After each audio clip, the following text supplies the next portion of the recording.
Good evening, Allison. Hi, how's it going? So far, so good. Good. Good evening. Hi, Good. Sean. How are you, Sean? Not bad. How are you guys? Very well, thank you. A little warm one today, We're getting there again. It's kind of like it comes over and teases us, and then it disappears for a couple days. right in the middle of the work week too. Yeah, and then on the weekends it turns to rain. So it's There you awful. go. So it There you looks like go. we're still waiting for Patty and Pat. So one of them at least, so we can get a quorum. Yes, ma'am. Pat's joining now. And then Sean, just to let you know, in terms of where you are on the agenda, we do have some standard items that we're going to go through first. And so you're kind of halfway through the agenda. All good. I can sit tight. All right. Okay, I see we have the full Board of Selectmen on board here. And so I think we'll move forward and welcome to the June 3rd meeting of the Nahant Select Board. The time is 6:31 p.m. and I hereby declare this meeting to be in session. So we start with the announcements and start off with no reminder that no dogs are allowed on the beaches from May 1st through September 30th each year, except and always an exception as far as Doggy Beach. Dogs are allowed on Doggy Beach throughout the year. Resident parking stickers are now available for purchase at nahant.org. The sticker purchased March 1st through June 30th are $15, and stickers purchased from July 1st through December 31st are $20. This does not mean you need to buy two stickers. It just means the price is dependent on when you purchase your sticker. Annual Town Census. The 2026 Annual Town Census has been mailed to residents. Resident parking stickers will not be approved without a completed census. For more information on the census, please contact the town clerk. Dog licenses were due back to the town clerk by April 1st, 2026. Any licenses submitted after April 1st will be charged a $20 late fee. The last Saturday of each month through October 31st is our metal and white goods and TV recycling. This takes place from 8 a.m. to noon behind the DPW garage. There are certain fees that may apply. Please visit nahant.org for more information. Compost area is open on Wednesdays and Saturdays from 9 a.m. to 3 p.m. beginning April 4th. Please visit nahant.org for a full list of accepted material. A resident parking sticker is required. We have a special town election coming up on Wednesday, June 24th, 2026 at the Nahant Town Hall. The election will run from 7 a.m. to 8 p.m. Please visit the special town election page at nahant.org for more information. And we have a Market by the Sea scheduled for Saturdays on June 27th, July 18th, and August 15th, and September 12th at 10 a.m. at Flash Road Park. Visit the market page at nahant.org for more information. On July 3rd and July 4th, our events are being updated. There is more information on the July events page at nahant.org. Allison can screen share to show the page. And the school Sorry, did you committee. want me to screen share now to show the Yes, page? go ahead. Go ahead. Yes, I'm sorry. I think that was my prompt. Hold on a minute.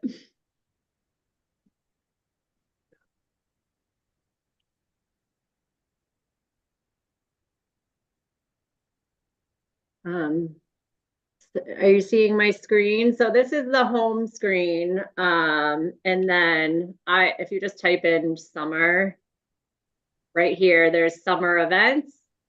Kristen set up this page today. So it has a listing of all the summer events so far on there. And we'll be updating it, as more events come in. And then also right on the home page, if you go back, um, on the side, there's information about the tall ships that are coming to town, and we've been linking information here, including the celebration that we're having at the town wharf. Again, we'll update this with more information as we receive more. Very good. Okay, next on our agenda is a joint vote with the school committee to appoint a new school committee member. And I will move that the select board open the joint meeting with the Nahant School Committee. Do I have a second? Second.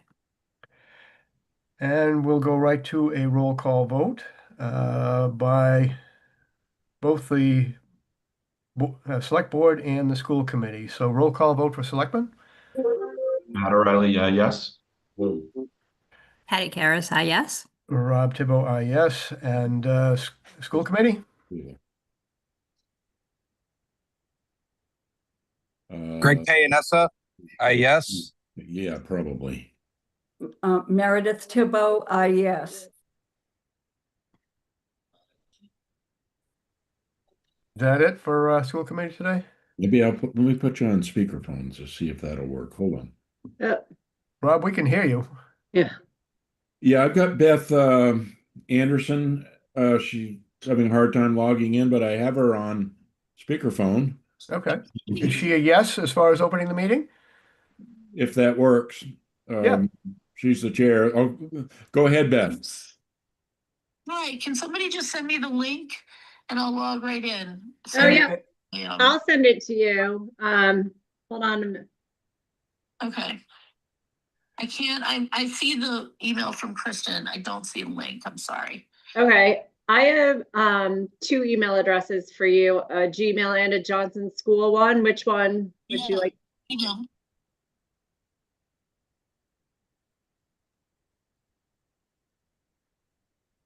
Sending now. Hold on a minute, please. No, I see the invite, but it's not in the invite either.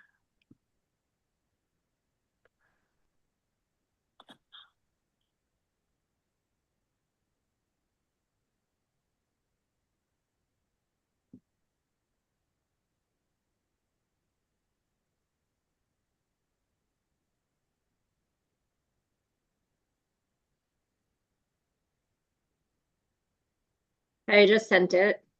Do we want to wait a moment to see if Yeah, she we can can- jump on? Absolutely. We'll of give it a course. second. Sure. I got it. Log it in. Thank you, Allison. Yep. Here I am.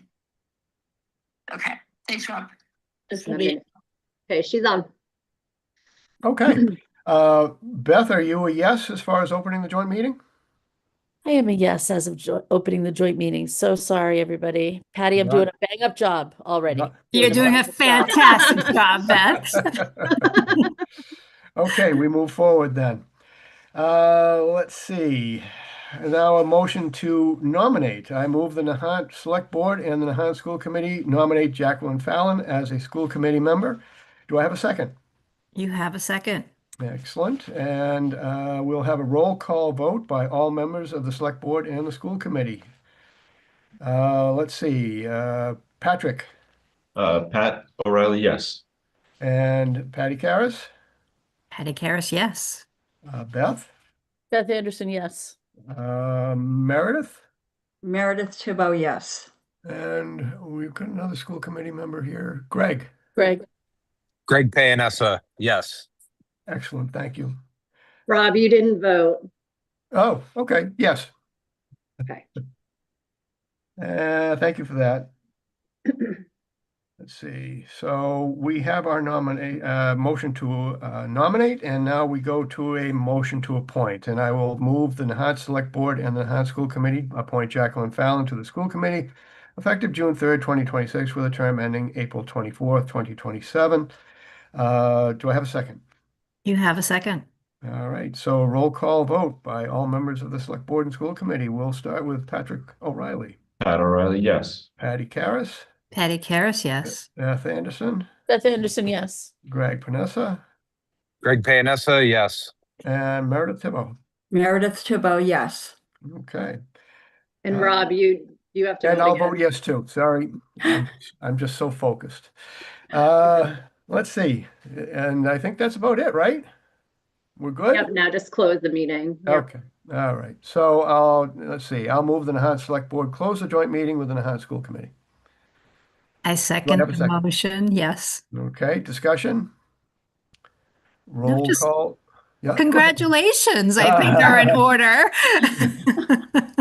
Is Yeah, I she wish on she today? was I don't here think with, she's on I today. don't think she's on here. I wish she Yeah, was it seems to here. me she had some other Has obligation. graduation Yeah, at graduation. she has graduation at the school she works at tonight. Yeah. So, high school graduation. Yeah, okay.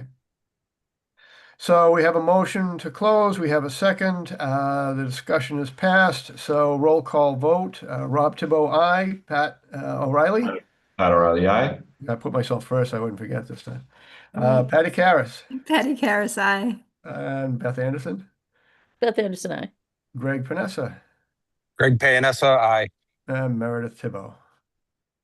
Meredith Chabot, aye. I think we're good. Thank you so much for everyone. And we now have an additional school committee member, and I think she's going to be an excellent addition.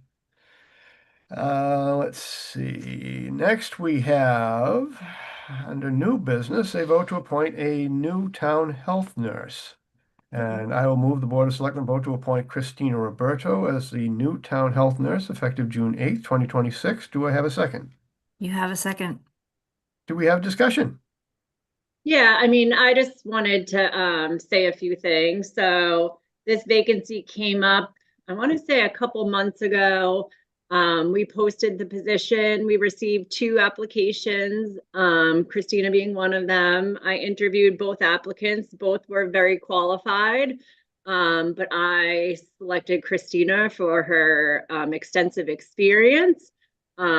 She is formerly from Nahant, so she lives locally still. I think she'd be a great addition to this position, and that's why I am putting her before the board, and she is on tonight here too. Okay. Hi. Hello. Is there anything you would like to say regarding your experience or taking the position as home health nurse? I am excited to take the position, and I am a home health care nurse right now, so I deal with a lot of public clients and patients, and I feel that this will be a good position for me. Very good, very good. I love your focus on home health care. Thank you. Anyone else?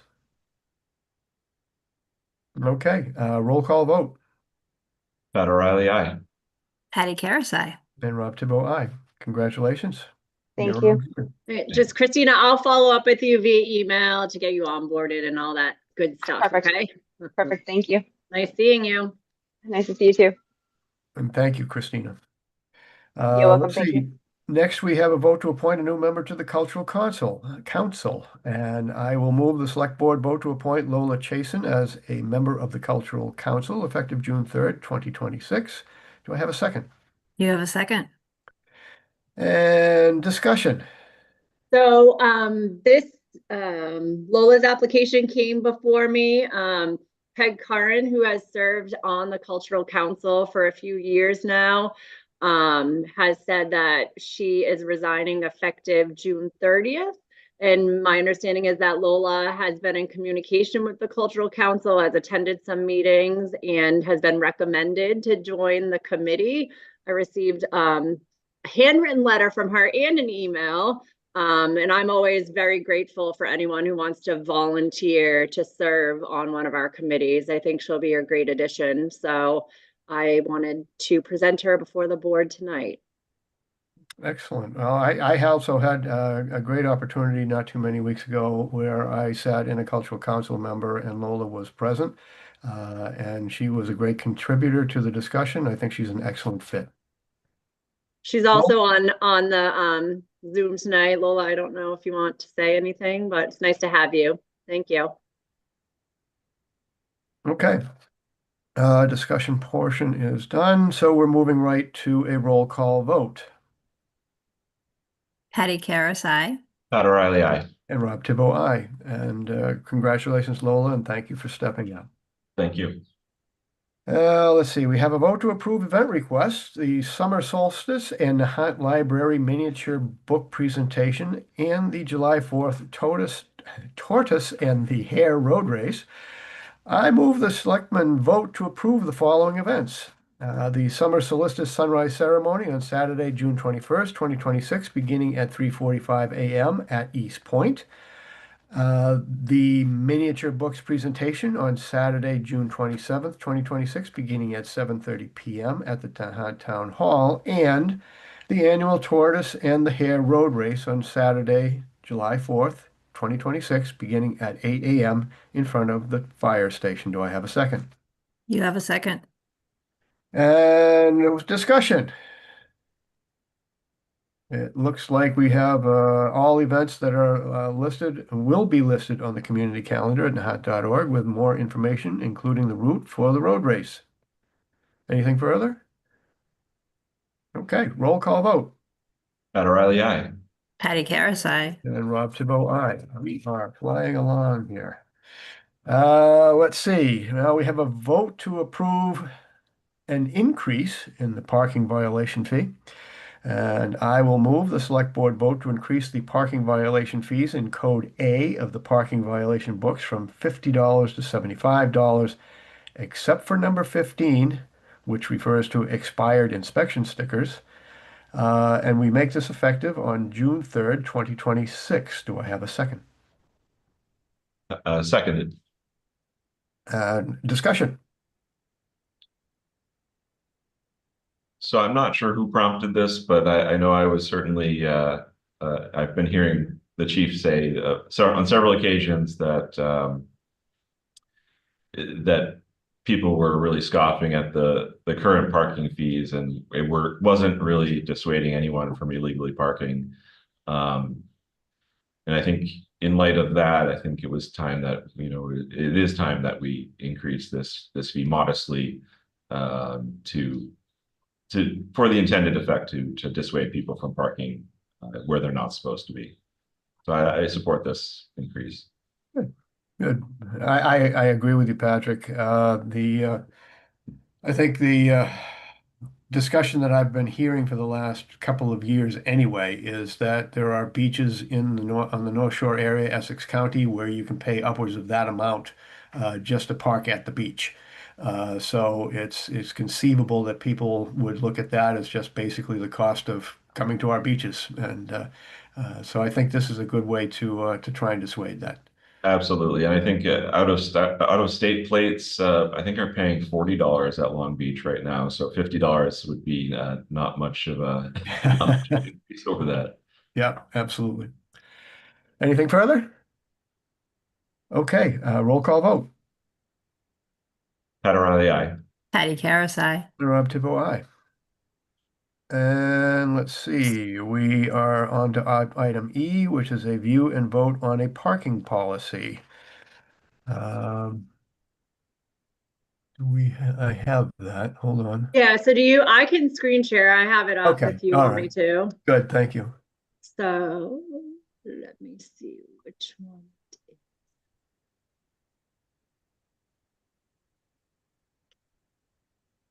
I could also read it if that's So I did send an update. I think I have the current version. Yeah, do you want me to just read it?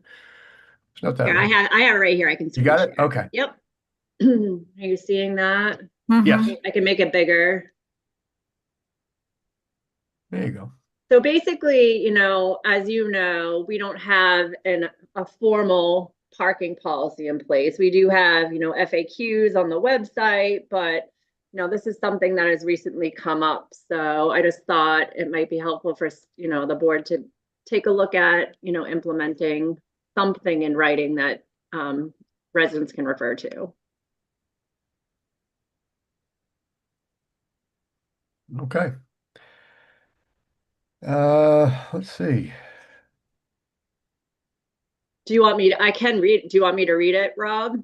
While it's on there? No, I I think we're okay. Patrick and Patty, are you okay with what we have here? Yes Yeah. and no. I Okay. think it's a good start in terms of a draft. I think what's missing here is guest parking, which I do think needs to be addressed, especially if the police are going to be running plates And there is one line that says for streets with signage that states resident parking only, the vehicle plate will be run. Well, what happens if it's a guest Mhm. and they're parked? I think we need to stipulate that in the parking policy. We really need guest passes. Okay. Patrick, your thoughts? I don't disagree. I actually largely agree with that. There's also a question of, so I think my take on the guest parking or visitor parking in general is that, there should be some formal policy and or designated places where people can park as visitors. I don't think all streets can really accommodate visitors equally. I think some streets are really down to, well, some streets can't have any on-street parking, but uh, some streets are very constrained on the number of resident parking spots. So I think we need to be really looking at this at a street by street level. There's also a question of the parking committee that we were asked to form by the town meeting that could possibly look at, additional policies. So I'd be happy with this as a high level policy, and then further detailing that either through the committee process or through a additional draft process. I don't mind giving this another couple of weeks, but I also think, with all the kerfuffle over the enhanced enforcement, that episode earlier, it would be good to have a core parking policy in place that people could refer to, and other policies can be, other FAQs can be built upon. Okay. I lean towards agreeing with you, Patrick, as far as having this installed as a baseline and then tailoring it to accommodate these other issues that we need to address. How do you feel about that, Patty? I think we can quickly um, get it up and make it final. But my concern truly is it's summertime and everybody has guests at their home. And what happens if they get a ticket? Understood. Well, I believe, I guess the piece that's missing here, at least in my opinion, is that we don't have the chief of police here to help us find out what that solution might look like. I have it in the back of my mind that some of this possibly could be handled via email, where the police could issue a parking pass or parking passes to a given resident when they contact them, and just again do that by email and print them out. But we don't have the chief here. If we're certainly under no obligation to do this or come up with something tonight. If you're more comfortable as far as postponing a final decision on this until we have some input from the chief that might help us get moving in that direction, then I'm fine with that also. How about you, Pat? I'd be happy. I think it's worth, waiting until our next meeting or even, scheduling something quick. If there's a concern about the summer parking season having already, really started in earnest, we can quickly, I think we're at the high level. I think we're really just talking about adding a sentence or two here to the policy to say, what the high level procedure is. Contact the Nahant police for a visitor pass, and I think what you're saying, Rob, is we just need to make sure that the chief's okay with that process. And That's it. Yeah. Yeah, he was supposed to be on tonight, but he's not, so. Oh, so could we table this until the next meeting? Mhm. Get a little bit more information? Sure. Yeah, I think it's important that the chief's on board. Oh, it's critical. just put his email address in the policy. Oh, wouldn't he? Yes, absolutely. That would be well received. Okay, so we'll table this for now, and if we could get it back on the agenda for our next meeting in mid-June. I don't feel like we're too desperately deep into the beach parking situation at that point, especially with the way the weather's been. Having said that, I'm sure it'll be 90 degrees for the next 2 weeks, but if we're all in agreement, we'll table this until our next meeting. Yeah, on that side, I did want to just mention again, I think it's worth medium to long-term consideration of the parking committee standing that up. I think it's important to get something in place for the summer. Absolutely. No, I'm talking about next meeting. Yeah, absolutely. Yeah. But we do need to think about any, especially street by street, there's a lot of details that could be worked out by a committee dedicated to looking at this in more detail, I think. That sounds reasonable. Rob, I don't know, Sheena has a hand up, is that? It would not be our norm to invite comment at this Okay, point. yeah. To be fair, I think Sheena might be on for regarding the summer solstice event that you just Oh, approved. okay. So if that's the case, Sheena, do you want to unmute yourself? I'm sorry. Yeah. No, that's okay. I just figured I would put my hand up to let you guys know that I just wanted to say thank you. We're looking forward to the event and just to personally extend the invitation to anyone who would like to attend. So thank you for breaking the norm, but I didn't have a chance to chime in before when you guys were moving through the agenda. So before you got too far away, I just wanted to say thank you to Boutonnet. Thank you very much on behalf of all of us who are helping to put together this event, and Okay. hope to see some of you there bright and early. It's a little before my time, but I wish you all the best. Thank you very much. Thank you very much. And All right. you all have a wonderful evening. Thank you. Okay. Thank you, Sheena. Okay, bye-bye. So this brings us to ongoing business. And Sean, I appreciate your patience in waiting for us to listen to what you have regarding your report on the public safety building feasibility study. And Allison, I think you probably have a few comments also.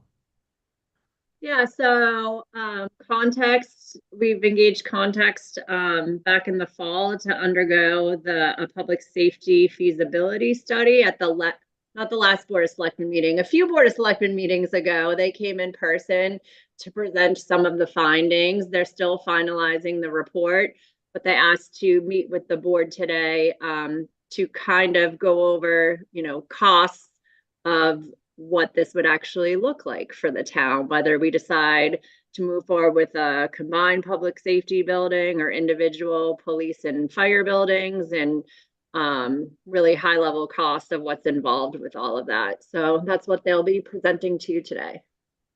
And Good evening. Chief Antrim has also joined too. Excellent. Thanks, Allison. Thanks for hosting us, everyone. So I believe there's a new board member, correct? Correct. So Patty is new. She wasn't at our last meeting where you presented. Yes. Hi, nice to meet you, Patty. Nice So I to have meet you. pulled up the previous presentation that we had shared with you in person. Would you like me to kind of high level rehash everything there? Because I can do so. I think that would be beneficial for everyone. Great. So I'll jump into, so sharing is not turned on. Oh, I'll turn it on for you. Thank you. Do you have your ability now? I do. Okay. Thank you. Alrighty. So we visited back in early April and reviewed everything that we have done and tackled to date. And so, as Allison mentioned, we were contracted in, I think, October, in which we went through a feasibility study. We looked at a bunch of items, specifically existing conditions analysis, both of the buildings. We then jumped into a space needs. We looked at site selection, a concept design.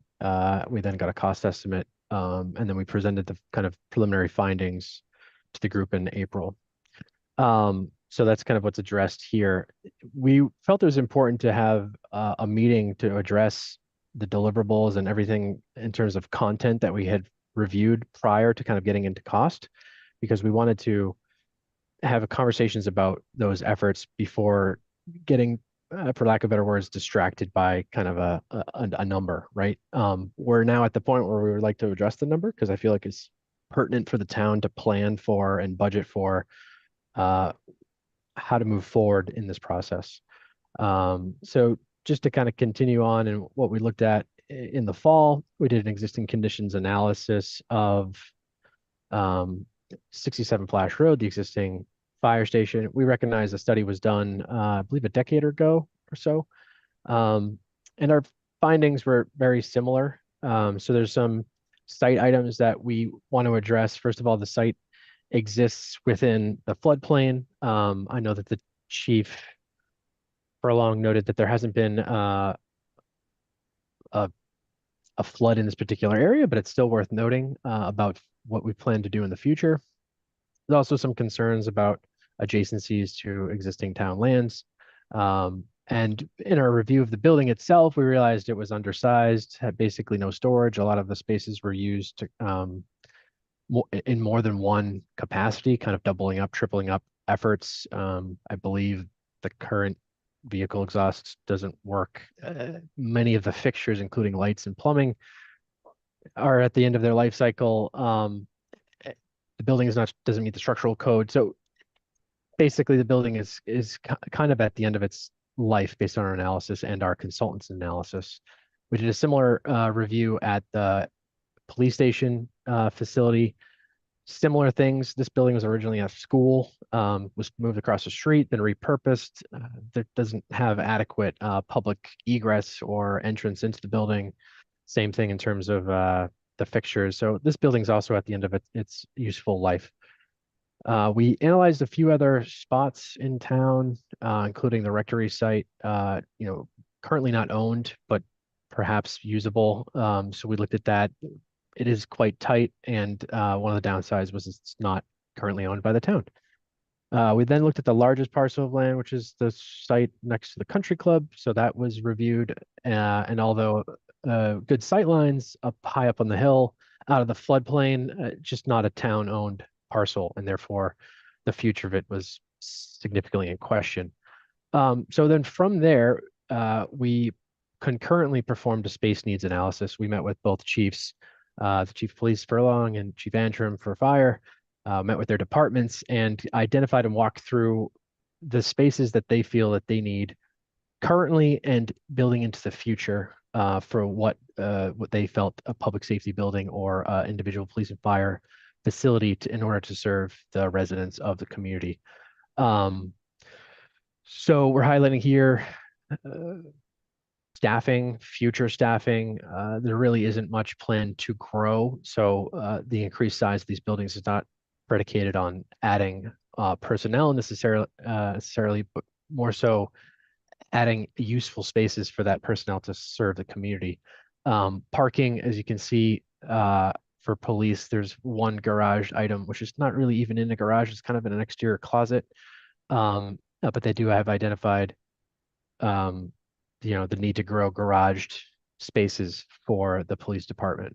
And then you can kind of see what the current total square footage is and what they're projecting moving forward. We also then broke it up into what could be on a second floor if you were to kind of think about this building not just as a first floor development, but a two-story development. We're then also highlighting one of the more significant spaces in that building, which is the meeting room, which would serve as a kind of an EOC room, roll call, etc. We did a similar effort for fire. So same item. We've got current staff, future staff, current parking, both garage and exterior, and future garage and exterior. So there's really not a lot of space currently, looking to grow that. And then looking at the current space needs and the future projected space needs. And obviously the arguably the most important part of a new fire station or any fire station is the app bay.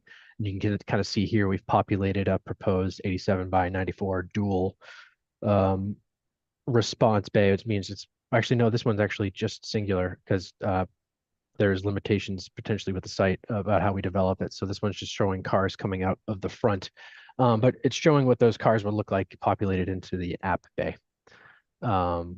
Moving on, we then looked at the site selection. This happened kind of right before Christmas, in which we were analyzing how to take the program and the kind of test fit of these space needs and how would it fit on these few sites. We then narrowed the search down into looking at proposing a new fire station on the existing fire station site.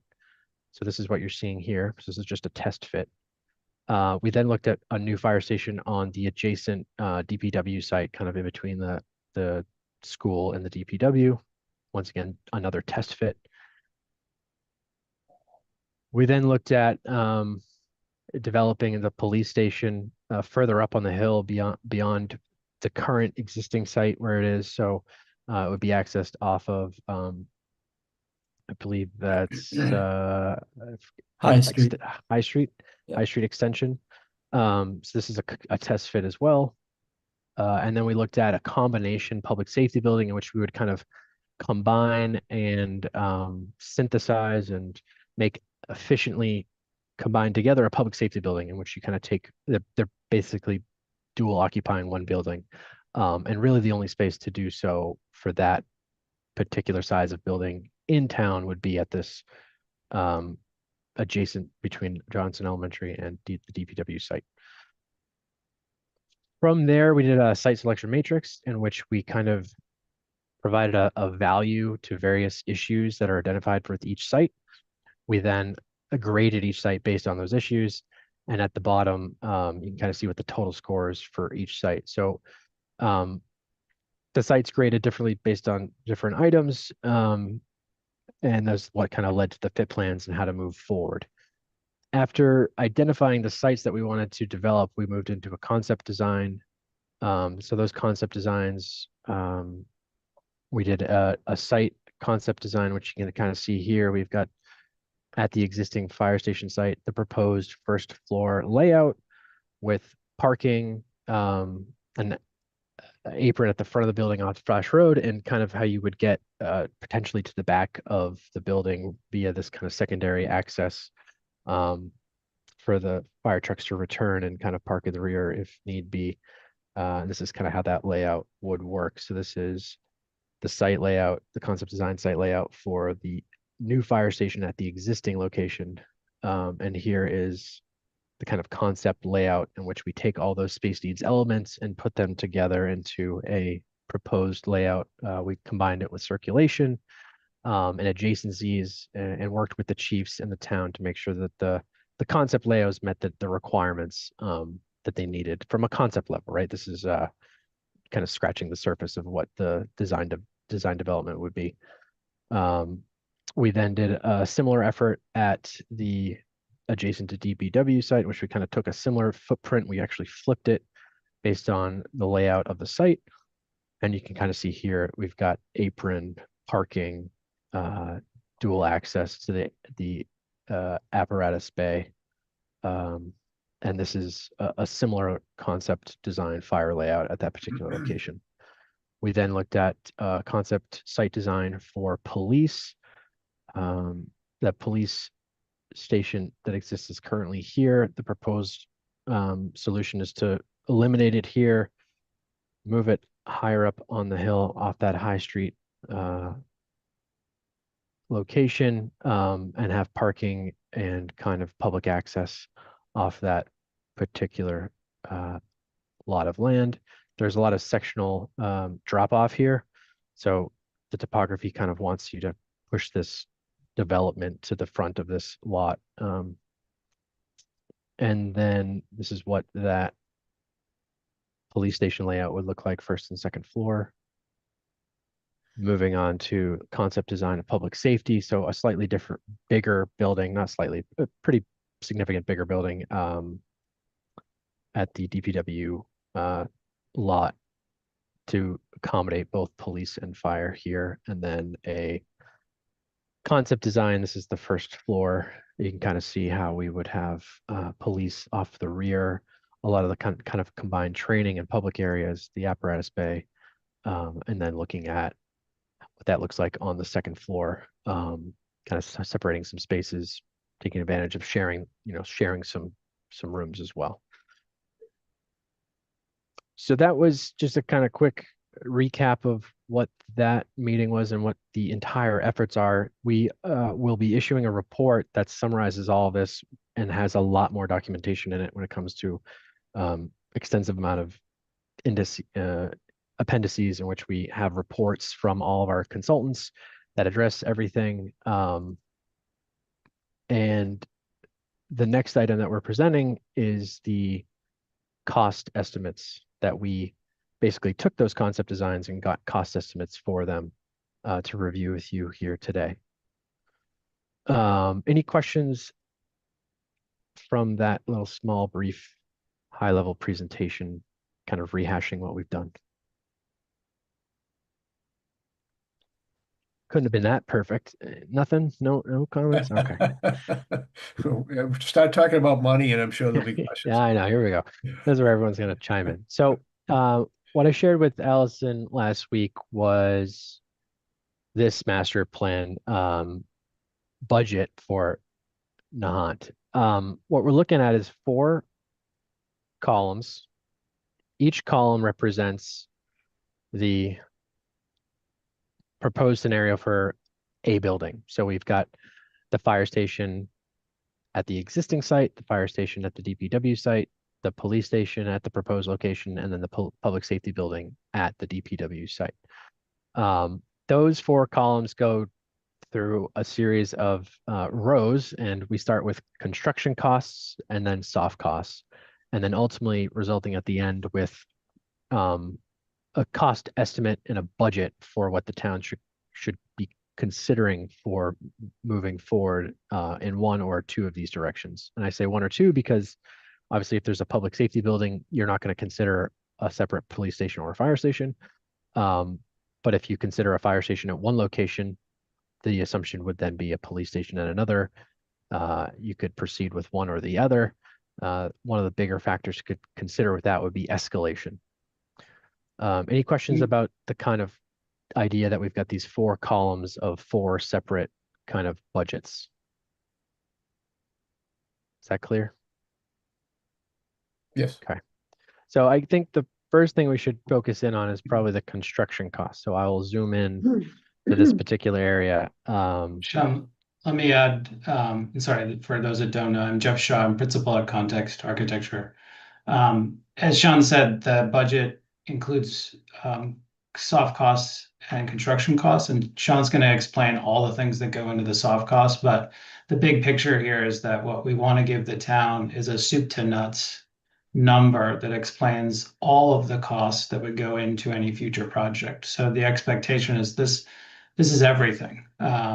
There's a couple of things we want to talk about, including things like legal costs and bonding costs, whether those actually live in this budget or they live sort of separate, which are things that kind of technical stuff that I'm sure Allison's very interested in, but maybe other people are less so. But that aside, this should represent essentially the full burden to the community. And we did it for that purpose so that you would have a number to take away. But it also should be noted that because we're at the master plan or the feasibility study level, all these numbers are our best educated guess of what things might be in the future. And it's expected that these numbers will probably not be the same. If we're really brilliant, maybe we hit the number right on the head, but most likely things are going to be a little bit high, a little bit low. We've included some things that Sean will explain for contingencies so that overall the expectation is over time any future project wouldn't exceed these budgets, that these would be the right ballparks essentially to play in. But because the project hasn't been designed and there's so many questions still to be answered, we can't give you, certainty on all of these pieces. Plus, it's a free market bidding environment, and that's sometimes challenging to account for spikes and troughs in that market. So it's a little bit of a caveat there. I think it's probably self-explanatory, but I just wanted to make sure it was fully understood to those that were listening in as well. All right, Sean, sorry to interrupt. Go for it.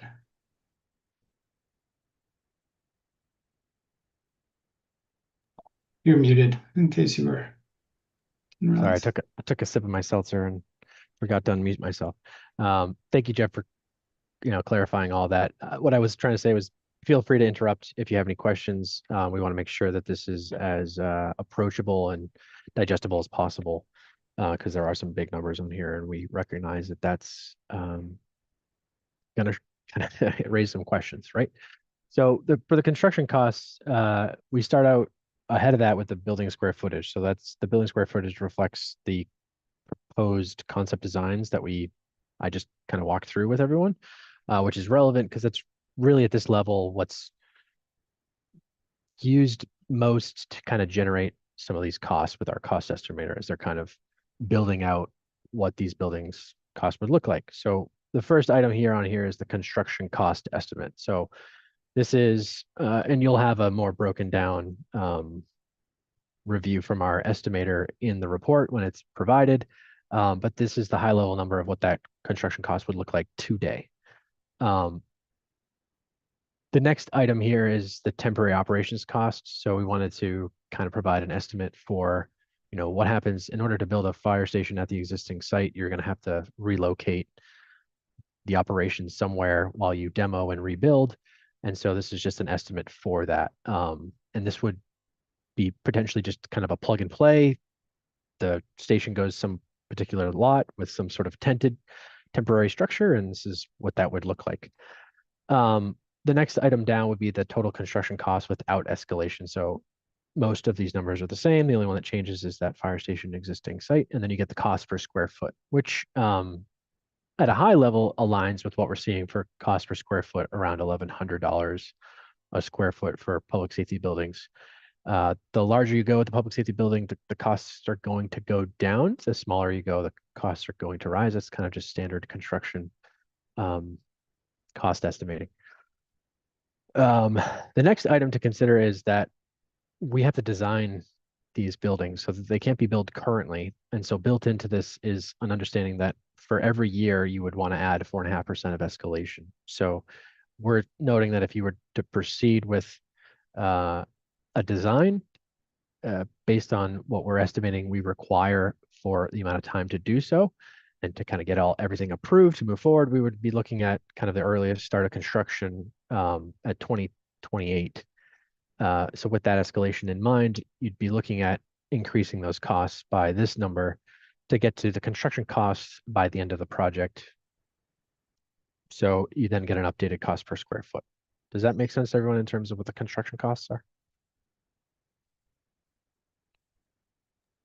So moving forward, we're then going to jump into the soft costs. And soft costs are broken into 4 main themes. We've got the design and engineering costs. We've got the professional services, which is kind of owner required items. You then have FF&E, which is fixtures, furnishings, and equipment. That's like your furniture that you need to procure for items. So imagine that effort. And then other related project expenses. So if we jump into the first line item with design and engineering, we're not proposing any architectural engineering fees at the moment. What we've done is at a high level here, basically kind of taken a 10% approach and saying that we have architectural, mechanical, electrical, plumbing, fire protection, structural, civil. I think code is built into that, cost estimating, etc. That's what this first number is going to cover. And then after that, we've built in kind of allowances for a series of other items. So we've got potential owner changes. If there's a delay in a phase that requires an amendment, we're providing a line item for that. Reimbursable expenses tied to certain efforts throughout the design process. Temp facilities design. So we currently have that zeroed out as nothing, but you can imagine if the town decides that the proposed plug and play solution for the relocation of the fire department, if the town decides to build a fire station in the existing spot, there might be design fees tied to something else. So that currently 0, but that could change. We then have site permitting, furnishing design, envelope and energy consulting. So envelope and energy consulting, the town is a stretch energy code. So built into the project. We have to kind of verify that the design, it meets the stretch code requirements.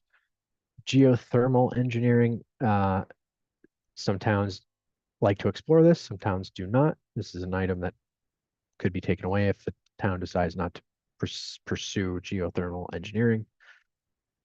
Radio comms consulting, teledata security consultants. So that's going to get you the total design and engineering services. Something I'm reminded of that I kind of thought about just before this meeting when I reviewed some of these things with Chief Antrim, Chief, you actually brought these up, is at the police station, and this is a line item I think we have to revise this effort here. There's a radio tower that necessitates moving and relocating. The cost estimate doesn't reflect that at the moment, so I think we're going to want to put a budget line item in for that. Now, it's a little hard to know what that's going to cost because I believe, Allison, when we reviewed this, this is co-operated with a cell tower. And so we're going to have to estimate what the expenses the town would be exposed to here versus what the cell tower would incur. But we'll probably, it's in our interest to add a line item for that for this particular effort. Does that make sense? Yes. So that's not reflected here, but it's a note I have to kind of modify this cost estimate to review that. So that's design and engineering. Anyone have any questions about the design and engineering budgeting at the moment? Okay. Professional services, Allison, I would imagine you've started conversations about OPM fees. You'll be needing to hire an OPM tied to the project in addition to the design team. And they come with a significant fee as well as they kind of guide. They're the owner's project manager. They guide the owner in addition to us throughout the design and construction of the project. On top of that, you'll have construction pre-qual. So we're going to want to make sure that when we get into bidding after we've designed the entire project, that us and the OPM have the ability to vet both the GC and all the subcontractors to make sure that they're adequate contractors for the project. Geotechnical, this is kind of broken out as there's some typical owner items tied to architectural projects for the site. So we're going to want to make sure that the land that we're proposing to develop on can actually bear the buildings that we're proposing to go onto them. That's what the geotechnical engineering and borings would be. And then there's some services that they provide during construction to kind of make sure that as everything's happening, everything still makes sense in terms of the building being able to stand up on the site. MEP commissioning, this is a third-party commissioning effort that the owner hires. It'll be facilitated by the OPM, basically testing all the MEP items as it gets installed to make sure it works when the project is approved to be occupied. You want to make sure the building works. And these are the types of stuff that you want out of the hands of the contractor and put into a third party so that they're being reviewed objectively to meet the specifications of the project. So that's what the MEP commissioning would be. Similar to that, but not always required. And I would have to look at some of the needs of the town would be the building envelope commissioning. Much like that, we would be designing the envelope. During construction, we want to make sure it's performing to the level that it would need to perform. Hazardous materials testing and monitoring. So this is relevant for 2 of the project sites. And as I was talking to Chief earlier, it's really relevant as it pertains to the demolition of the existing facilities, the existing fire station and the existing police station. If you recall, we took this out of the scope of work tied to the study, as it's really not needed during a study. We have identified that the buildings are no longer a value and can no longer be added onto and developed. The town really needs new facilities. However, if you don't demo the building, you then have just this new building that's no longer useful for anything sitting on site. So if you were to demo it, you'd have to make sure that when you demo it, there's no hazardous materials in that. And I believe when I talked with the cost estimator that I included into the police and fire cost estimates that they included demolition of the existing buildings. So this is just reviewing the materials in those buildings. And then construction materials testing, similar to the MEP commissioning, concrete, steel testing. These are things that you want a third party to review to make sure that the contractor's building the project per the contract. So then you get to the total line item for the professional services. Any questions on this grouping of costs? Moving on would be to the FF&E, furnitures, fixtures, and equipment. Often this is where you work with the OPM as you bring on vendors to get furniture, to get station alerting, to get radio and communication, computer, all these items that are required for a building to function that are kind of like owner provided. So you would be hiring vendors to tackle these things, and it would be the responsibility of the GC to make sure that they coordinate and work with these vendors, but they would be a separate contract to do these items.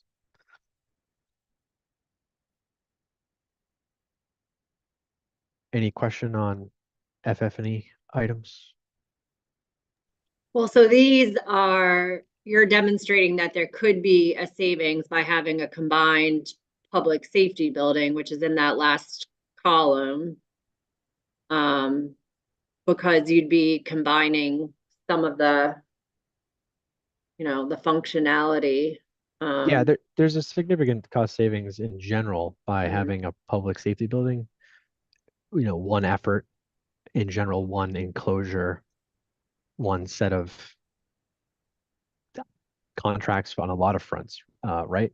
So yes, not only would this be savings for FF&E, but across the board, you'd be looking at some significant savings for a public safety building. Just like in a vacuum, right? That it just kind of makes sense rather than building two separate buildings, two separate procurement processes, two separate contracts, two separate contractors, etc. You'd have one doing all of that. Yep. And that's a pretty reliable historical fact. The challenges are always, competing desires. You have to spend more upfront on a public safety building, but it resolves two needs and costs less overall long term. But the upfront cost is higher than any of the other two buildings on its own. Moving on to the next set of project-related expenses, not necessarily a catch-all, but other items that an owner would be responsible for. So a site survey, this is something that we could include into the civil engineer's scope, but often we provide the opportunity for the owner to get their own site survey. The OPM perhaps would have an avenue for this as well, but this would be a separate line item to tackle that. Ground penetrating our survey for this particular 4 projects, I thought it might be relevant at the police station where there's a decent amount of ledge that we might encounter, and this is something that we might want to pay up front to have a better understanding of what the ground looks like below that future police station, so you can get ahead of the unknowns that reside below grade, which is often reason we increase construction contingency, because there are so many unknowns when you're dealing with ledge and being able to kind of secure a building foundation into that kind of subsurface element. Online bidding and advertising. So after we complete the construction documents and it's ready to go out to bid, you have to host the bidding. So you have to hire someone. Larger municipalities kind of have their own hosting, but I would imagine Nahant having, I don't know how many public projects you go to bid with, but there are various companies that could take care of this for us. So there's a line item for that. Moving expenses, moving from one facility to another, moving out of a facility, back into it, etc. Utility fees. Jeff, do you want to talk about bonding costs? No, but I'm not fully qualified for this, but we know that in borrowing money, there's going to be a cost to this. There's also legal fees, which is down below that, and the whole arrangement of how the ultimately the town may choose to pay for the project. And some towns include that in the overall project cost. Other towns choose to keep that as a separate line item in an operating budget or somewhere else. Just kind of comes down to how the town does its finances and where it wants to put these costs. Like I said, this is kind of getting down in the weeds. I'm sure Allison has an opinion on what she would like to do with that and where it would be best placed, but we didn't have a good understanding of what that might ultimately cost. And of course, it's hard to predict today because the rates will be different whenever you go to actually bond the project. Thank you, Jeff. I mean, it's good to keep it on here just to have it in mind. Whenever we do our borrowing, we use financial advisors, we use Hilltop Security, so they could help us put a number to this. But it's good to keep it on here to have it in mind. Great. Jeff mentioned legal fees, site regulatory costs. There's various requirements built into the town's needs when it comes to building projects in the town. So there's a kind of a line item for that. So then we have the total project related costs and then the soft cost subtotal, as you can kind of see down here for each project. We then also include escalation as this would be changing and increasing year by year to get you to the total soft cost. So we've got the kind of recap here, the construction costs with escalation, the kind of total soft costs, and then what we've included here, because we are very early on with simply concept design efforts here, we've got a project contingency catch-all just to make sure that we're providing a buffer for the town to consider when it comes to budgeting to pay for these efforts. That gets you down to the project total and kind of an updated cost per square foot estimate before then going to the bottom here, which looks at various paths forward. To the right here, we've got the projected costs for a public safety building. Police station plus fire station A would be the biggest number. Fire station B plus police station would be the next biggest number. A fire station, one or the other, and then a police station. And so if you were to do the public safety building, it's obviously one effort moving forward. Proceeding with a police and a fire station, you could do them both at the same time, potentially. But if you were to kind of borrow for one and then borrow for another, you'd want to take into consideration the escalation for both construction and soft costs for the one that comes second.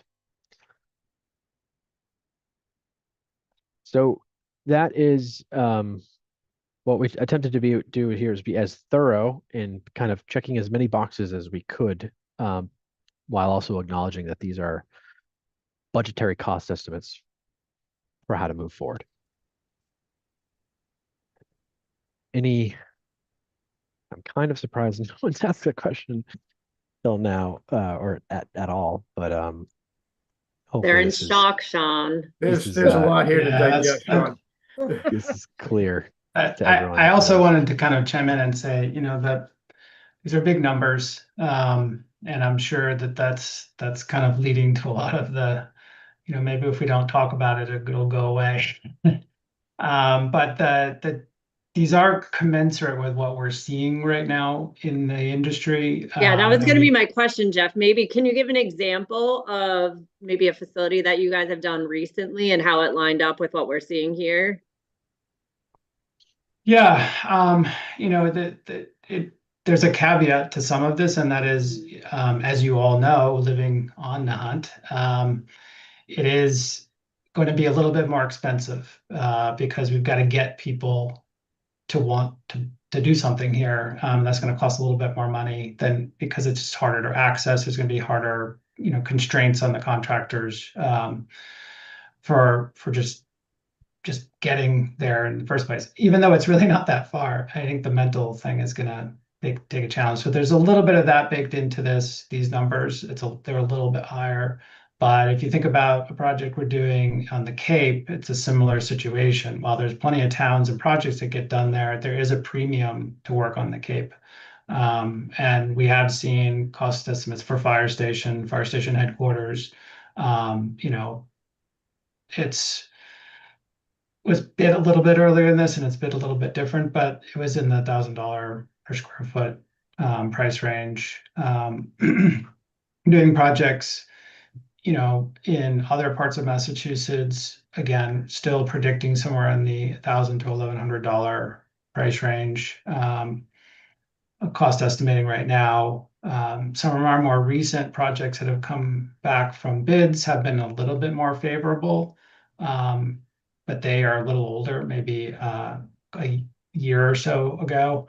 And so I don't want to kind of feed you that information because it's not going to be relevant to when you guys are actually going to go out to bid. So I think the great advantage is, of course, going to the public safety building route because it gives you, first of all, less overall square footage. You know, if you add up the two individual fire station, police station, and compare it to the total in the public safety building, you'll say, well, what did we do? We lost like 3,000, 4,000 square feet. Well, that's all the duplication that you don't have to pay for in that one building approach. So that's a great savings. Plus, a bigger building is also going to be cheaper overall to build. There's more materials, more stuff, and there's more economy of scale for a contractor to build. So there's an attractiveness there, and that's sort of borne out in the pricing, the cost per square foot, and that's pretty commensurate.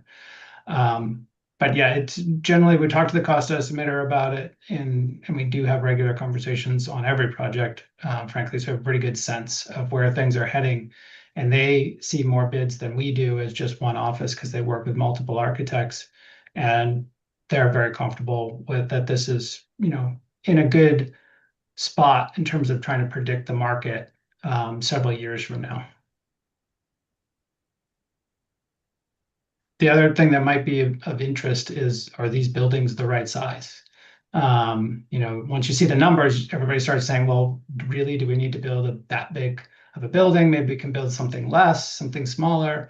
And typical fire headquarters is anywhere from, you know, 18,000 square feet up to like 26,000 square feet for a community of this size. I'd say, you know, generally speaking, communities that have a hybrid department, or in other words, you know, you have per diems, you also have maybe some full-time folks.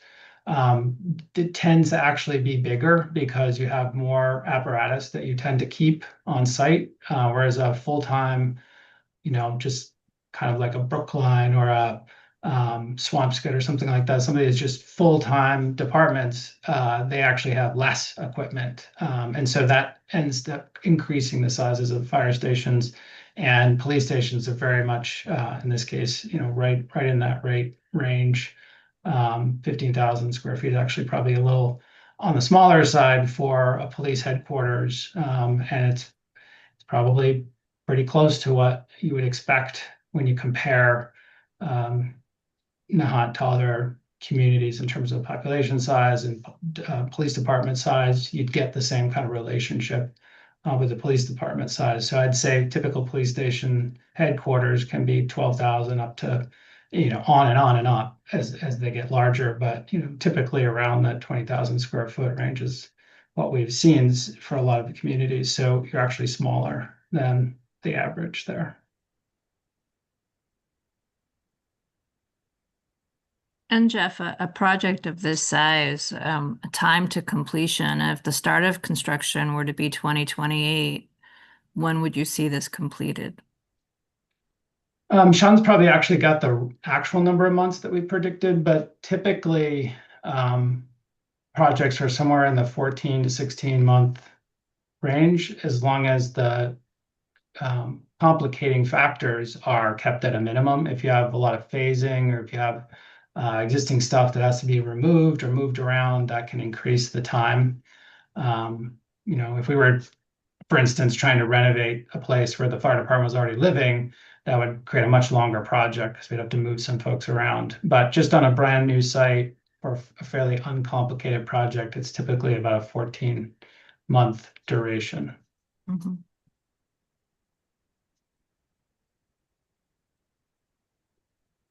John, I think way back at the beginning of this, you mentioned a previous study that had been done something maybe 10 years ago, did you mention? Yes.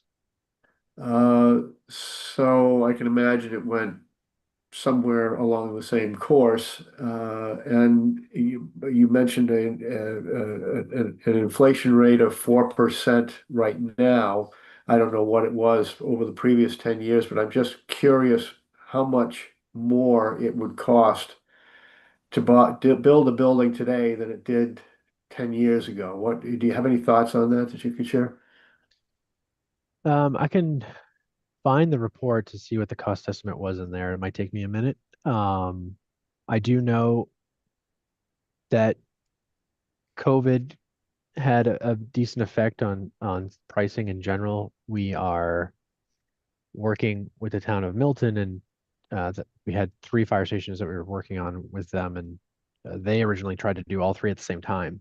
And COVID hit, and they pivoted. They ended up going with the headquarters facility first, and we're kind of picking back up some of those projects, and the cost to pick them back up just for our design efforts has increased a lot in the last 5, 6, 7 years. So that's just on the cost side. I could find that you guys have the report itself. I know it focused a lot on existing conditions analysis and kind of what in general a fire station would look like. I think the report that we're producing is more thorough. I don't know that they provided more than just a kind of blanket statement in terms of a big round number.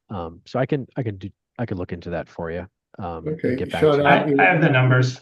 Okay. I have the numbers. If I could just throw the caveat in that study 10 years ago was not a full feasibility study. We only had a tenth of the cost of what we have for this study, and it really just started as an analysis of the existing fire station, and then the architect sort of gave us some good value for what they got. But I think their work was far less accurate than this work was. Yeah. And just to put things in perspective, I keep a running list of kind of in general what's being done in the industry, public safety building wise, through the years. So I just took a look back at my list 10 years ago, 2016, construction costs, and you're all going to cry right now, but construction costs in 2016 were about $450 a square foot. So about half of what we're facing right now. Okay, well, that does it. That's all I wanted to try More and than half, understand. yeah. Yeah, Yeah. so it's there's no logic in continuing to ignore this situation. I don't know how we're going to get to the next level, but the cost of doing so is just astronomical. Okay, are we about there? Do we have anything for any questions or anything like that? I just want to make a couple comments and thank Sean and Jeff for their presentation tonight. As we think about this and what the path forward for the town might be, my opinion, having gone through this work with the architects and with Chief Furlong and having studied this for quite a while, obviously we're extremely limited in space in Nahant. I think there really is, I think a public safety or combined building really is not a good idea for Nahant, just because the only town-owned land that is out of the flood zone that can potentially fit it is all on the school property. I really think we'd be cramming too much into that site, and it would become, almost too dangerous with all the emergency vehicles there. Even though I am not thrilled about the fire station moving to the other side of DPW's, also on current school property, I do think that is kind of our only option unless someone in town wants to donate a couple acres. So in my opinion, I think we have to do two separate buildings, moving the police behind where they currently are and moving the fire station to the other side of the DPW building to get it out of the flood zone. Just wanted to get that conversation started, because I know that combined building is appealing because of the cost difference, but I really don't think it's feasible for Nahant. Okay. Thank you, Austin. Anyone else? I just want to say again, thanks to Sean and Jeff, but also thanks to the two chiefs because they dedicated a lot of time to this as well over the past number of months. So just getting to this point, it's really great. And I think we need to continue to have the conversation. Yeah, we need some sort of a strategy here to keep this moving forward because it's been hanging out there for way too long. Yeah.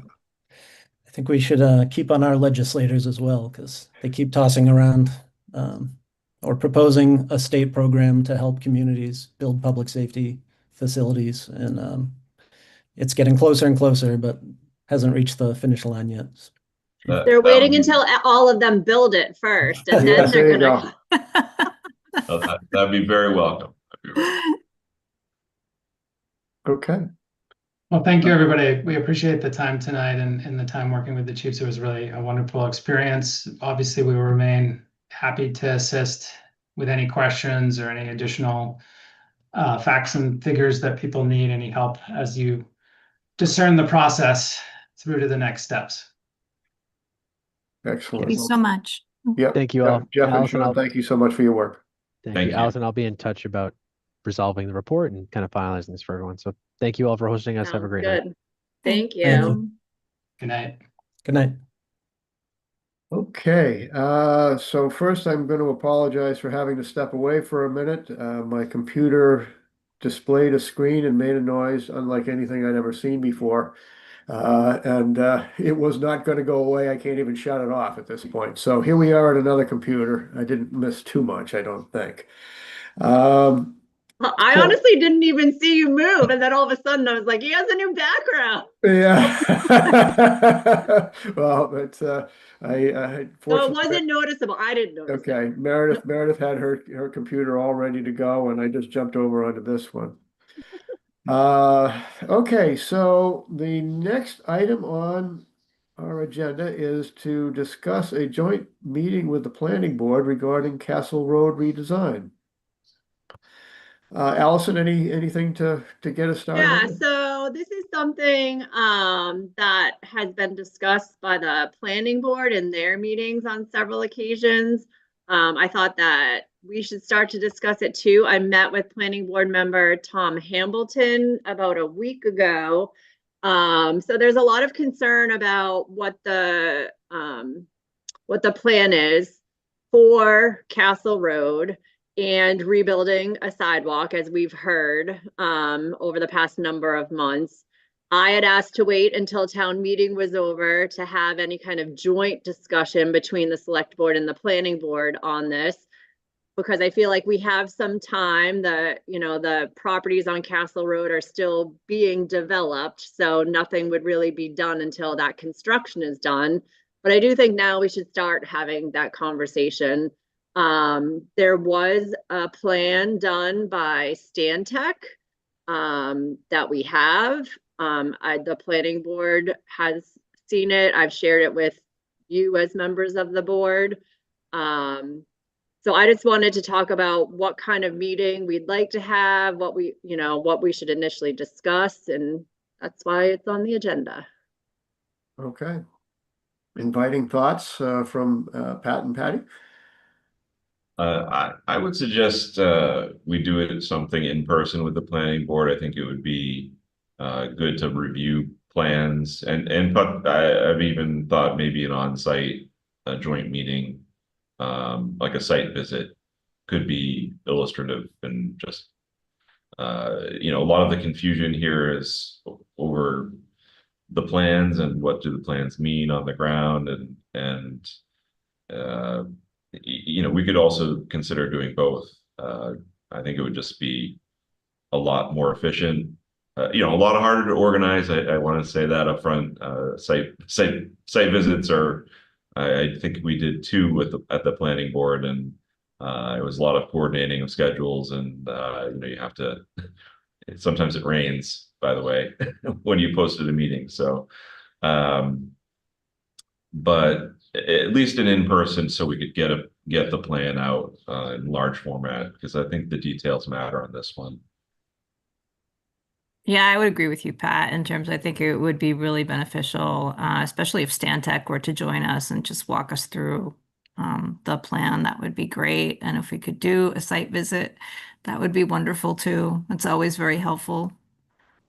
Okay. Allison, I think you mentioned that you found a larger version of the Stantec plan. Yeah, so I had asked Kristen if there was anything that she could uncover in Tony's office. Again, this all occurred prior to me taking on this position. She said that she was able to find some larger plans. I haven't looked at them yet, but they're larger than just, your average size document that I've been sharing only electronically. So yes, there are some larger things that we could share. And I'd even look, if I could make copies of it at like Staples or something in a larger size. So I'll take a look at what she was actually able to find.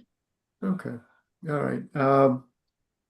My own thought on this is that I initially would welcome a meeting with the planning board. The scope being,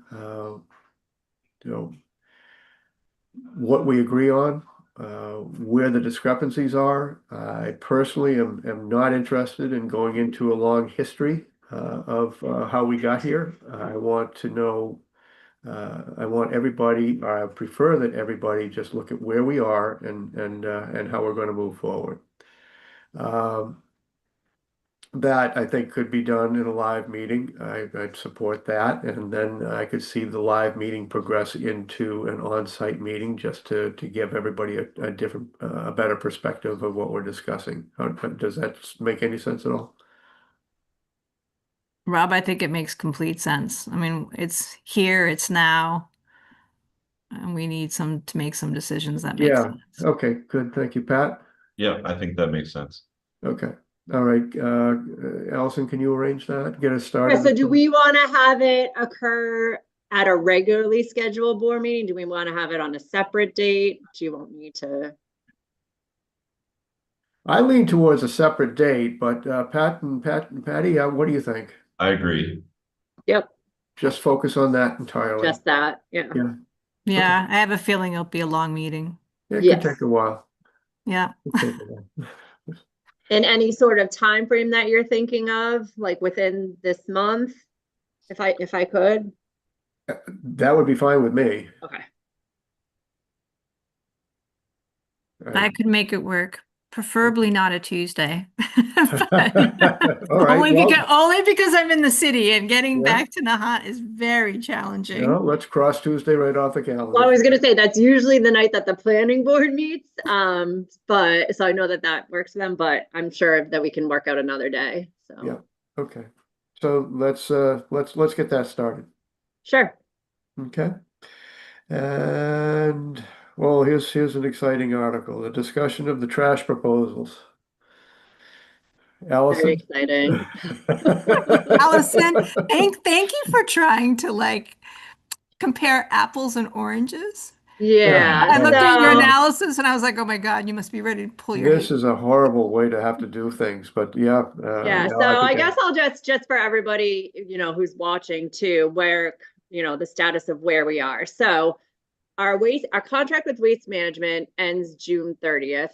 Obviously, we've known about that. We've been in a 5-year contract. We've known about this for a while.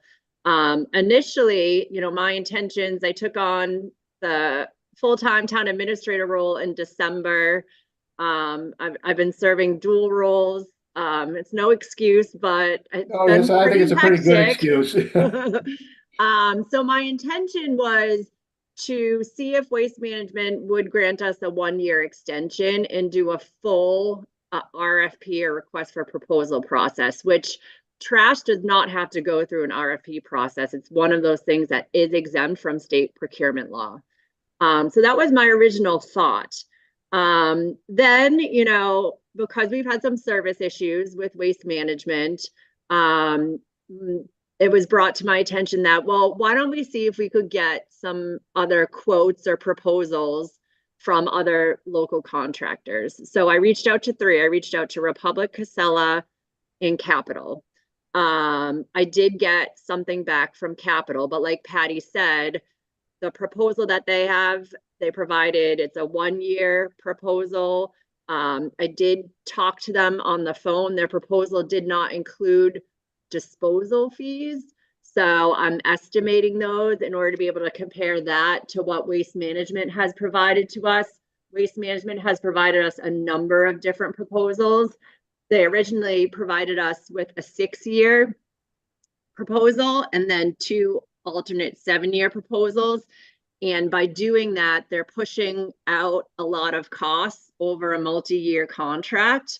When we had them at our meeting, not our last meeting, but the meeting before, the request came from the board, well, we really would like to see what a 1-year extension would look like.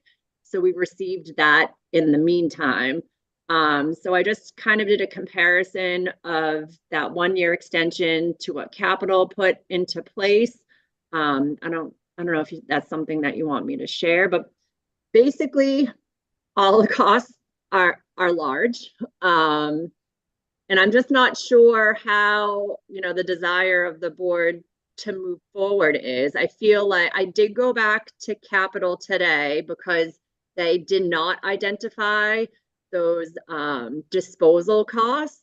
I asked them if they could provide numbers on it, so I'm not just doing an estimate, so I can do a true apples to apples comparison. They said that they're getting something back to me by tomorrow.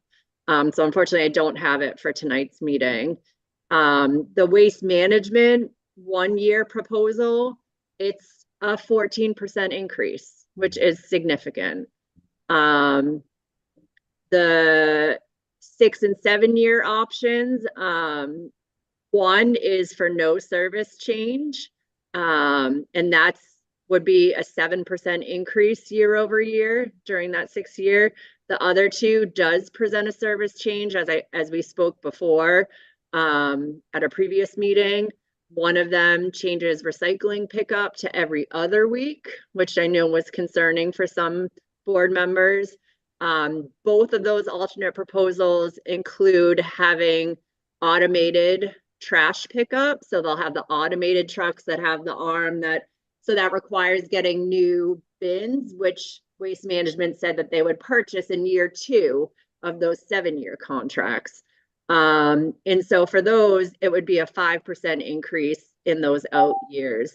So it's really, obviously June 30th is coming up very soon. Like I said, I'm supposed to hear back from Capital tomorrow in terms of the disposal costs. So I have those in hand. But I don't know. I don't know what the board's desire is to move forward. It certainly seems that we're kind of back against the wall on this, given the timing and all. And I do appreciate you did that comparison today. That actually helped me. I'm very much of the opinion that I like the 1-year contract, and I don't know when you would start the procurement process. Would that be 6 months out or 9 months out? But one way or the other, you'd have plenty of time to get bids from other companies. Yeah. So that's also, I reached out to other companies. It was just based on the contact that's listed on the state website. So I could have not reached out to the correct contact too. And that's why I didn't hear. In a regular procurement process, you're posting, the RFP. It's a very standard process where you get the formal request. And I would actually start it earlier, rather, I would say like September if we went through a formal RFP. Good. Yeah, I'm of the same opinion, Rob. I think given the fact that it's the 3rd of June, that we go for a 1-year extension. I know it's expensive, but I think an RFP, a formal one, is the way to go. It's very difficult to compare those two proposals. I think there's a lot of missing pieces, and I don't think you're going to have what you need, Allison, by the end of the month, and we need trash pickup. Yeah, there's no substitute there, and the other thing in the back of my mind is that the special options that Waste Management has on the table as far as doing the automated pickup and that sort of thing, having it 1 day or 2 days and or bi-weekly for recycling. I'd really like to hear from people in town as far as how they feel about those options before we move in that direction. Yeah, I would like to see Waste Management come back with a lower 1 year option, because I think as a measure of good faith that we've been working with them for so many years that you know, that's 14% increase, or would be a tough pill to swallow, just for a 1 year increase. That's far in excess of inflation. Well, I certainly agree with you on that, Pat. I would love to see that happen. I guess my first thought is that they could be anticipating some of the things that we've also run into as far as the increase in health insurance. The price of diesel goes up. I don't think I've ever seen it as high as it is right now. And I agree with you. I'd love to see them come down, and it's certainly within our reach to ask. But I don't want to get too much deeper into this without having a decision. No, I just look at their multi-year contract, and they were willing to accept 3.5% increase in year one with some of those other contracts. Of course, those are different structures. I understand that. Mhm. Yep, so I'll certainly go back to them. I just don't know, once I do that, do you want to have another meeting next week to discuss what I uncover? Just so not, we're not, our next regularly scheduled meeting isn't until the 17th. Yeah. So we may want to have a meeting before that. Allison, I'd like to entertain a motion to give you the authority to move forward on this, and but pursue the opportunity to get them to rebid. Okay. Yeah, and yeah, if someone would like to make that motion, I would certainly second it. I have no problem making that motion. I need the exact verbiage though for said motion. Okay, no, okay, yeah, maybe something in the line of let me give it a shot. I move that the board grant authority to Allison Nieto to accept the 1 year contract from Waste Management after documenting an effort to get to have Waste Management offer a lower bid. I second that. Okay. That sound okay? Well, Allison? Sounds fine to me. Okay. All right. Further discussion? Yeah, I'm certainly, I don't think I agree with that. I think it would be, I think it just puts us in a poor negotiating position to authorize the acceptance. It sounds like we're going to accept it, but I know we're up against the deadline here, so we're already in the poor position as I see it, Pat. That's the problem. I hate it That's exactly the issue. They know it. Yeah. Right. But we do have capital, I think we're in discussion, so I would like to hear what they have to say. Weren't they more expensive, Allison? Was capital higher than Waste Management on the 1 year? Yeah. Yes.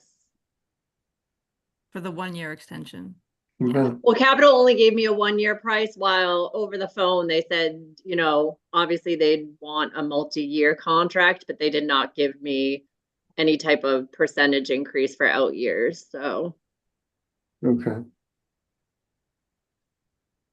All right, so we've got a motion. It has been seconded. There's been debate. Let's vote. Roll call vote. Patty Karras, aye. Pat O'Reilly, no. Okay, Rob Tibble, aye. And Town Administrator's Report. Oh, we're there already. Okay.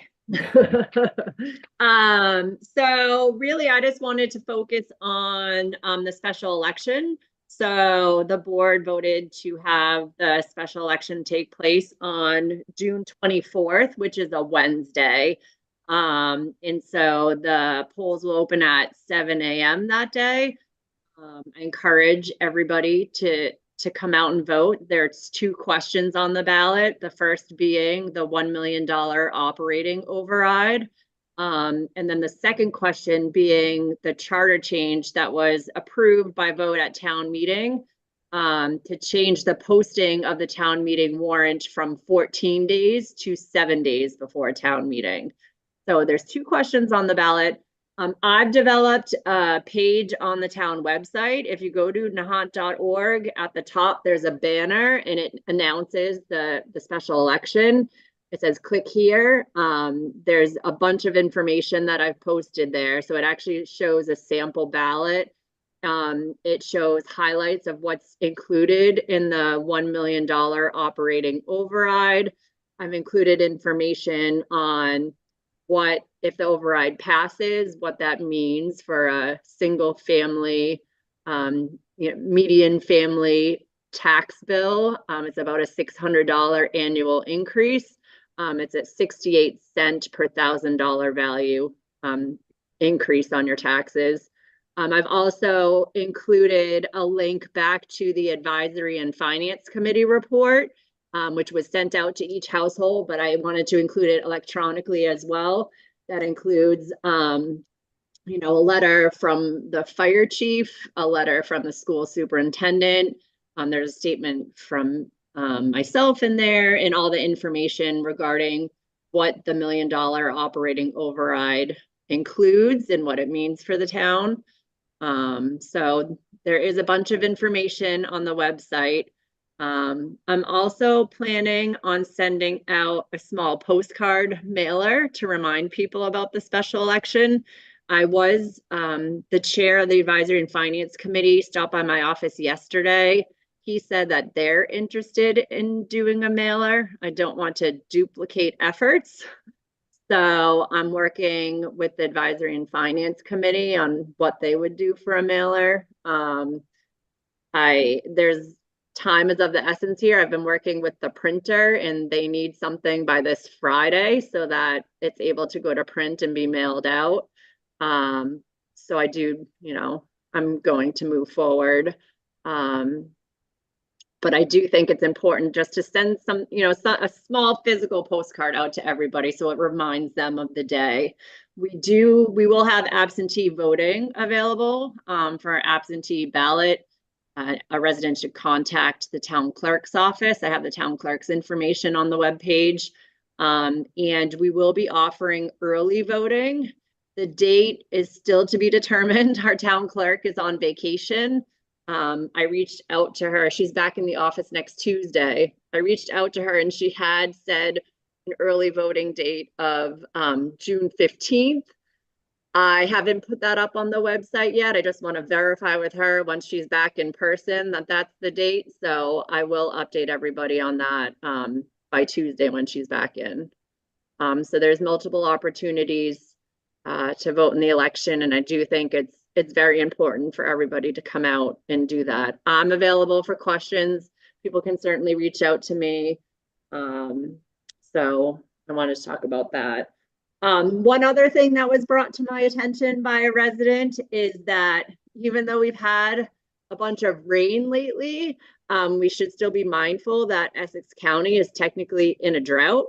I do think that there's some areas that have a local water supply that are instituting outdoor water bans and things like that. Because the town of Nahant relies on MWRA, MWRA hasn't listed any type of ban, but I do think that people should be mindful of, outdoor sprinkling, and just conservation of water in general, keeping in mind that we've been in a drought for about a year now.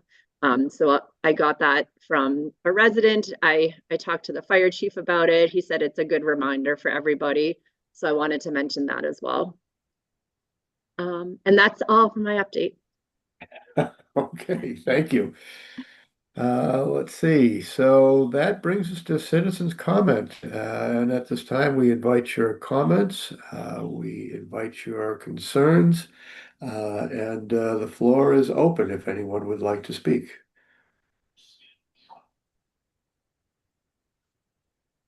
So this is Vi. Oops, I have to on the computer now.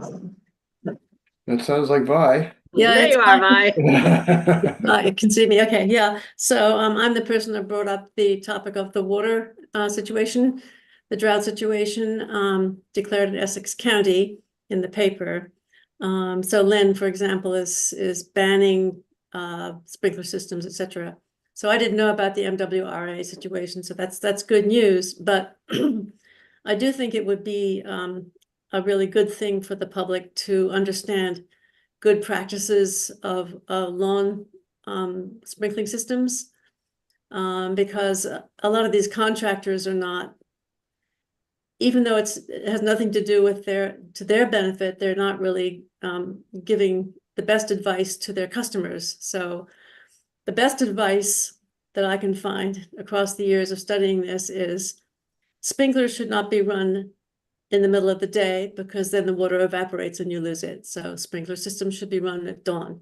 Sprinkler systems should be run once a week, not every day. Sprinkler systems need only add 1 inch per week. And those 3 things right there can save so much water. And we're going to be getting our new meters, right?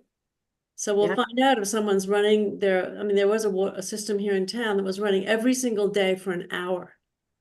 And their lawn turned into, an Amazon jungle.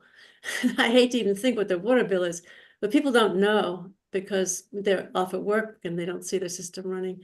But I think it would be really, what I'm getting to is, I think it would be really good if the town would give advice and also practice on its own sprinkler systems to these issues, because water is important to everybody, no matter what the level is in MWRA. Okay, well, thank you, Vi. Mhm. And I will say that I think we're doing our part here at the Thibault House. We have a lovely shade of brown as far as our grass is concerned. So you can see that we are in fact following that guideline. Anyone else? I think we're good. So a motion to adjourn. So moved. Second, Second. roll call vote. Pat O'Reilly, aye. We said it at the Aye. same time. Rob Thibault, aye. We are adjourned. Thank you, everybody. Yeah. Thank you. Good night, everyone. Night. Night. Night.